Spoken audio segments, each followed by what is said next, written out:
Report. Idol Dennis, please come in. Kinidikar ni Konsala Jason Bader Pereira iti implementasyon iti proyekto nga panakaaramid iti fire hydrants iti asyurad iti lawag. Iti session iti Martes nag-privilege speech iti Konsal sa proponent iti proyekto gaputan naglaw na nga babasi iti nagatangken ni insular nga fire hydrants iti asyurad iti lawag. Nabaga na nga expecta na direktal ko mga observe para pala iti long term inya tayo iti so ang bangabog nga uram iti syudad iti lawag in bagana nga kalikagub na nga iti naon iti programa to sakit mamuan no stone saan implementasyon tinadakamat ta nga proyekto pasiti naman kini Konsel Pereira pangipalang karetoy nga proyekto. I was given authorized the ordinance. I allocated funds for that. I allocated 100,000 for each fire hydrant. As of now, first batch, the city government allocated 4.3 million with 100,000 per fire hydrant. So it so happened that the fire hydrant that is ongoing for its installation and some were already installed was not in accordance with what we intend to be purchased by the government. Yung 100,000 noon na plinano namin together with the DFT, yung work ng fire hydrant is more or less 50 to 60,000. Tapos yung incidental expenses, yung mga labor, yung mga fittings niya, that is another 10,000.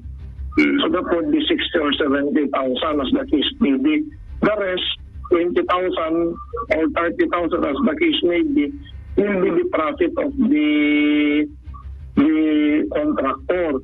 And even during the computation, I even allocated 10,000 for the prime water supposed to be. Pero I came to learn na hindi sila sumisingin. Tulong nila sa gobyerno.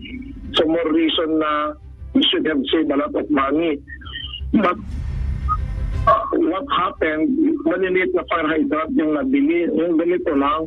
Ay yung intention ko is ganito, yung maraming outlet para kung may sunog sana habang hinihintay yung pagdating ng DFT, kayo na sa neighboring ang magpatay yung sunog. Lumosan na, supposed to be. But this time, instead of 2 or 3 outlet, yung fire hydrant na purchase ng city government, isa lang na outlet. Maliit pa, parang hindi pa fire hydrant, yung parang single valve pa yun. So, I was calling the attention of the Beach and Award Committee to ensure that whenever they will let some biddings to be made, ayun hindi maagrabyado yung city government because we made a thorough research. We worked on the fire hydrant yung maliit so various suppliers. Ang pinakamura is 5,000, ang pinakamahal is 20,000.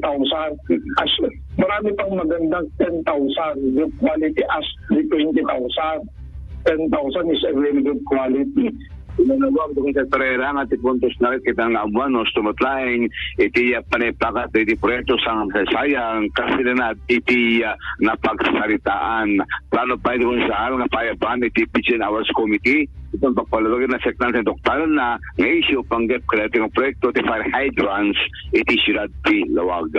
Idol Dennis Alipio, Tatak, IFM. IFM.